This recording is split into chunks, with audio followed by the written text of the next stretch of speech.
परिवारजनों, कुछ दिन पहले ही देश ने एक इतिहास रचा है। नारी शक्ति वंदन अधिनियम संसद में पारित हो गया है, लेकिन इस कानून ने कांग्रेस और इसके घमंडिया गठबंधन के नेताओं की पोल खोल दी है, उनको बेनकाब कर दिया है। ये लोग कभी महिला आरक्षण के समर्थन में नहीं थे, इसलिए अब ये कानून बनने के बाद ये बौखला गए हैं। ये लोग आए दिन देश की बेटियों के लिए अपमानजनक भाषा में बात कर रहे हैं। इनको समझ ही नहीं आ रहा है कि मोदी ने बहनों को दी एक गारंटी, मोदी ने पूरी कैसे कर ली। ये नहीं जानते मोदी की गारंटी यानी हर गारंटी पूरा होने की गारंटी। मेरे परिवारजनों, कांग्रेस को राजस्थान की महिलाओं की किसी तकलीफ से भी कोई लेना देना नहीं है। जब तक कांग्रेस की दिल्ली में सरकार रही, उसने कभी पानी की चिंता नहीं की। भाजपा की केंद्र सरकार ने 4 वर्ष पहले हर घर जल पहुंचाने का अभियान शुरू किया। 4 वर्ष में देश भर के 10 करोड़ नए परिवारों तक पाइप से पानी पहुंचाया गया है। लेकिन यहां की कांग्रेस सरकार उस तेजी से काम करने ही नहीं दे रही है। जिस तेजी से काम करना हम चाहते हैं, वो रुकावटें डालती रहती है। यहां तो पानी की उस योजना में भी भ्रष्टाचार को बढ़ावा दिया जा रहा है। मेरे परिवारजनों,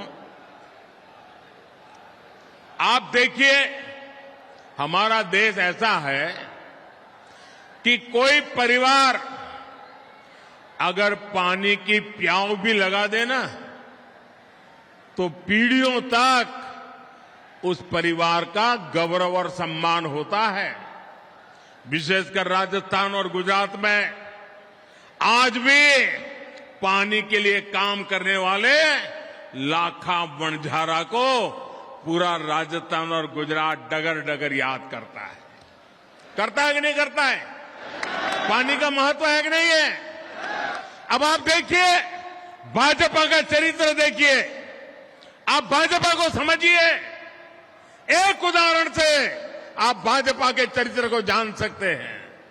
हिंदुस्तान में कई राज्य हैं जहां नदियों के पानी को लेकर के एक राज्य दूसरे राज्य से मार काटने वाली लड़ाई लड़ रहे हैं।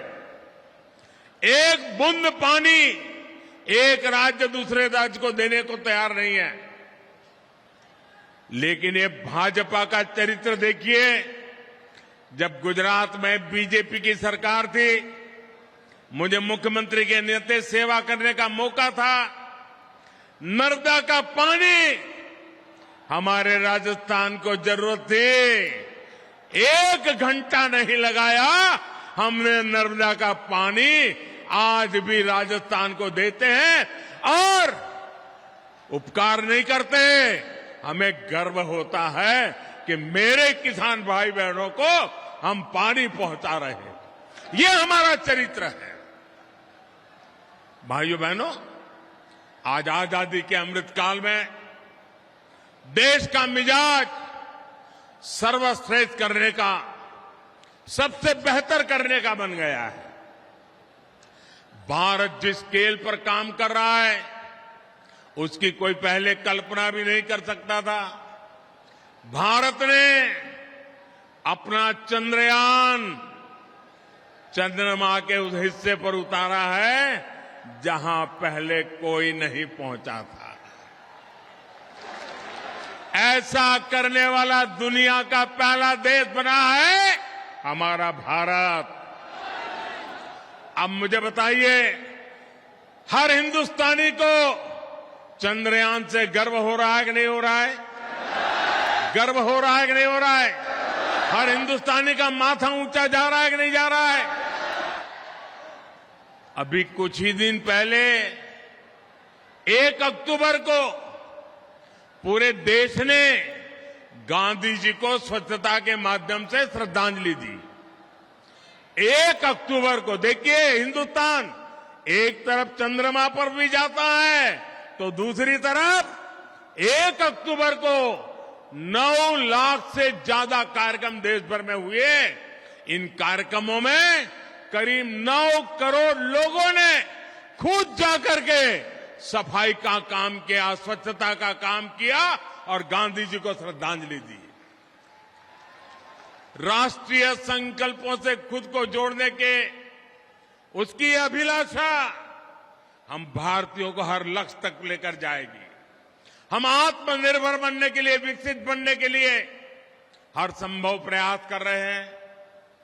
वोकल फॉर लोकल का मंत्र भी आज हर देशवासी की जीवन शैली का हिस्सा बन गया है। आप कल्पना कर सकते हैं, 2 अक्टूबर को दिल्ली के अभी 2 दिन पहले की बात कर रहा हूं मैं, दिल्ली का एक खादी भंडार, मैं एक ही खादी भंडार की बात कर रहा हूं, 2 अक्टूबर को एक दिन में दिल्ली के एक खादी भंडार में 1.5 करोड़ रुपए के खादी उत्पादों की बिक्री हुई है। 1.5 करोड़। कितने गरीबों का भला हुआ, कितने गरीबों के घर में रोजी रोटी मिली, ये काम हम करते हैं। वाकई साथियों, मेरा देश बदल रहा है। वो चंद्रयान पर भी जा रहा है, वो सफाई भी कर रहा है, वो वोकल फॉर लोकल भी कह रहा है। और इसमें राजस्थान बहुत बड़ी भूमिका निभा रहा है। लेकिन मेरे परिवारजनों, कांग्रेस साथ आज एक दिक्कत हो गई है कि वो भाजपा का विरोध करते करते भारत का विरोध करने लग गई है। आज पूरी दुनिया में भारत का डंका बज रहा है, भारत की वाहवाही हो रही है, लेकिन कांग्रेस को इससे दिक्कत हो रही है। आप मुझे बताइए, आज दुनिया में भारत का डंका बज रहा है कि नहीं बज रहा है? जरा जोर से बोलिए। ये आगे वाले भी कह रहा, कुछ अगर सुनते हैं तो बोलिए। क्या आज दुनिया में भारत का डंका बज रहा है कि नहीं बज रहा है? बज रहा है कि नहीं बज रहा है? अमेरिका में भारत का डंका बज रहा है कि नहीं बज रहा है? इंग्लैंड में भारत का डंका बज रहा है कि नहीं बज रहा है? सिंगापुर में भारत का डंका बज रहा है कि नहीं बज रहा है? जापान में भारत का डंका बज रहा है कि नहीं बज रहा है? आपको गर्व होता है कि नहीं होता है? आपको गर्व होता है कि नहीं होता है? आपको अच्छा लगता है कि नहीं लगता है? कांग्रेस वालों को नहीं लगता है, उनको दुख होता है। भाजपा सरकार ने भारत को 10वें नंबर से 5वें नंबर की आर्थिक ताकत बना दिया है। कांग्रेस तो इससे भी परेशानी है, और ये मोदी की गारंटी है। आप देख लेना, कुछ ही वर्षों में मोदी 10 नंबर से पहले 3 में पहुंचा के रहेगा। भारत ने,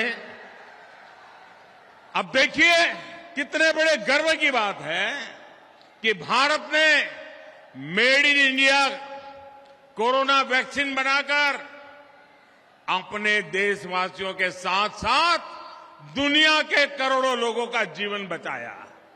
आप मुझे बताइए, वैक्सीन ने आपकी जिंदगी बचाई कि नहीं बचाई? आपका जीवन बचाया कि नहीं बचाया? करोड़ों लोगों की जान बची कि नहीं बची? अब कांग्रेस को ये मेड इन इंडिया वैक्सीन से भी बहुत परेशानी हो रही है। वैक्सीन से जुड़े भारत के भगीरथ प्रयास, इसकी दुनिया में चर्चा हो रही है। हमारे वैज्ञानिकों की चर्चा हो रही है। और मैंने सुना है आजकल एक मूवी आई है, एक फिल्म आई है, the vaccine war. Vaccine war नाम की फिल्म आई है। मैंने सुना है कि भारत में कोविड से लड़ाई लड़ने के लिए हमारे देश के वैज्ञानिकों ने जो रात दिन मेहनत की, अपनी लैब में एक ऋषि की तरह साधना की, और उसमें हमारी महिला वैज्ञानिकों ने भी अद्भुत काम किया। उन सारी बातों को एक बढ़िया तरीके से वैक्सीन वॉर फिल्म अभी जो आई है, शायद इसी सप्ताह आई है, उसमें इसको दर्शाया गया है। हर भारतीय को वो फिल्म देखने के बाद गर्व हो रहा है कि हमारे वैज्ञानिक ऐसा ऐसा काम किए हैं। चंद्रयान जाता है, वैज्ञानिक के लिए गौरव बढ़ता है। वैक्सीन बनती है, वैज्ञानिक के लिए गर्व बनता है। और देश की युवा पीढ़ी वैज्ञानिकों के काम को समझना चाहते हैं। मैं इस फिल्म बनाने वालों को भी बधाई देता हूं कि आपने वैक्सीन वॉर फिल्म बना करके देश के वैज्ञानिकों को और विज्ञान को महत्व दिया। आने वाली पीढ़ी को ये बहुत काम आने वाला है। मेरे परिवारजनों, कांग्रेस ने उसे न देश के वैज्ञानिकों की और न ही देश के जवानों की, या न तो किसी किसान की, उसे कोई लेना देना ही नहीं है। कुर्सी के सिवा उसको कुछ दिखता ही नहीं है। जिस कांग्रेस ने हमारे सैनिक परिवारों तक को धोखा दिया हो, उससे उम्मीद क्या की जा सकती है। 2014 से ठीक पहले कांग्रेस सरकार ने बड़ी बड़ी बातें कही, one rank one pension, one rank one pension, और फौजियों के बीच जाकर के उनकी आंख में धूल झोंकने के लिए काम किए। बहुत सारी ड्रामेबाजी की, उनके 4-6 चेले चपाटे भी बयान देने आ गए। किया क्या? 500 करोड़ रुपया का प्लान बनाया। 500 करोड़ रुपया। अब 500 करोड़ का प्लान बनाया। कांग्रेस को पहले दिन से पता था कि 500 करोड़ से कुछ नहीं होने वाला है। जानते थे वन रैंक वन पेंशन हो ही नहीं सकता है, उनको पूरा पता था। लेकिन लोगों को मूर्ख बनाने की हिम्मत थी उसमें, झूठ बोलने की ताकत थी, भ्रम फैलाने की आदत थी। वन रैंक वन पेंशन का वायदा मोदी ने गारंटी दी थी, मोदी ने पूरा किया। और आप हैरान रह जाएंगे, वन रैंक वन पेंशन के तहत अभी तक देश भर के सैनिक परिवारों को 70,000 करोड़ रुपए मिल चुके हैं।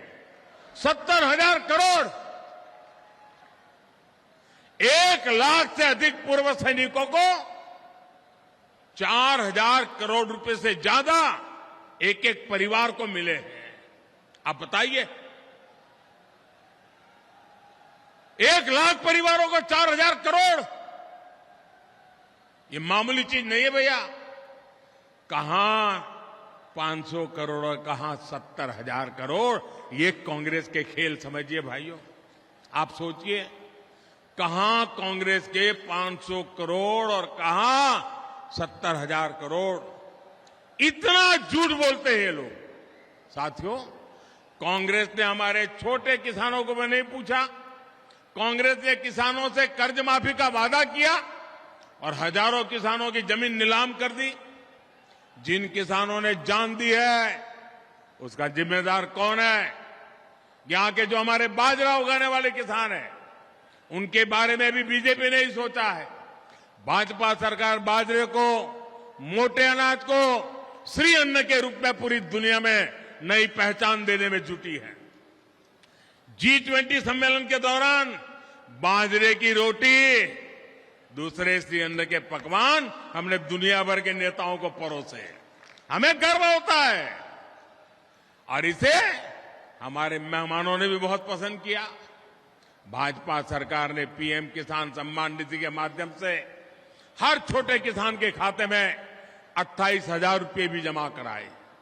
मेरे परिवारजनों, गरीबी क्या होती है और गरीब का दर्द क्या होता है, ये मैं ज्यादा समझ सकता हूं। मैंने गरीबी को जिया है। 2014 के बाद से देश में जो नीतियां बनी है, उससे गरीबी तेजी से कम हो रही है। सिर्फ 5 साल में 13.5 करोड़ लोग गरीबी से बाहर आए। गरीब कैसे सशक्त हो, गरीब का जीवन स्तर कैसे बेहतर हो, इसके लिए मैं दिन रात जुटा हूं। आपका सपना ही मोदी का संकल्प है। आपका सपना ही मोदी का संकल्प है। हमें राजस्थान को विकसित बनाना है। इसके लिए हमें हर बूथ पर कमल खिलाना है। हर बूथ पर कमल खिलाओगे, हर बूथ पर कमल खिलाओगे, घर घर जाओगे। मेरे शब्द लिख लीजिए दोस्तों, जितना कमल खिलेगा उतना राजस्थान भी खिलेगा।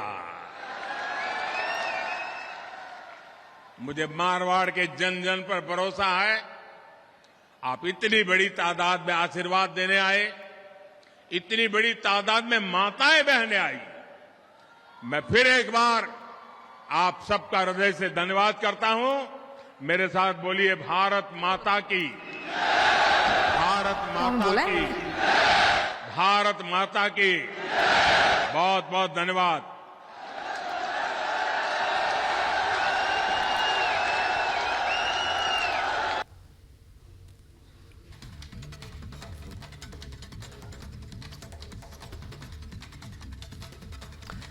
तो प्रधानमंत्री नरेंद्र मोदी को यहां पर आप सुन रहे थे लगातार राजस्थान का एक के बाद एक दौरा करते हुए प्रधानमंत्री नरेंद्र मोदी, क्योंकि आगे आने वाले समय में विधानसभा चुनाव और ऐसे में प्रधानमंत्री नरेंद्र मोदी का इस बार का भी राजस्थान का दौरा बेहद अहम रहा, जहां पर कई सौगातों की वर्षा उन्होंने राजस्थान की जनता पर की और खासतौर पर अपने भाषण में लाल डायरी का जिक्र करते हुए विपक्ष पर निशाना साधा। तो बड़ी खबर आपको बता रहे हैं, प्रधानमंत्री नरेंद्र मोदी ने लाल डायरी का जिक्र किया। करप्शन करने वालों पर लेंगे एक्शन, इस बात को लेकर भी कहा कि बेईमानों के साथ कांग्रेस का हाथ है। तो तमाम ये बड़ी बातें हुई हैं।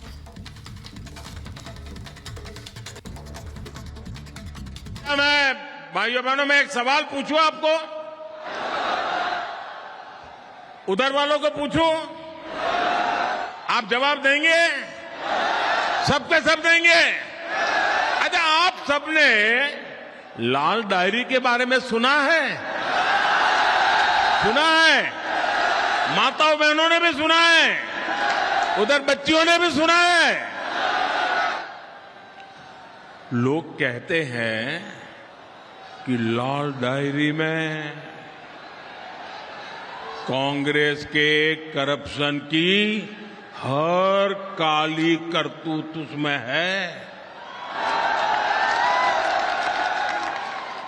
आप मुझे बताइए, इस लाल डायरी के काले राज, सुनिए, इस लाल डायरी के काले राज खुलने चाहिए कि नहीं खुलने चाहिए? सब खुल करके बाहर आना चाहिए कि नहीं आना चाहिए? हिसाब चुकता होना चाहिए कि नहीं होना चाहिए? बेईमानों को सजा होनी चाहिए कि नहीं होनी चाहिए? अब मुझे बताइए, क्या कांग्रेस सरकार लाल डायरी के राज खुलने देगी क्या? सामने आने देगी क्या? अगर ये सच जानना है तो कौन चाहिए? ये कौन चाहिए? भाजपा सरकार लानी होगी। भाजपा सरकार बनाना जरूरी है।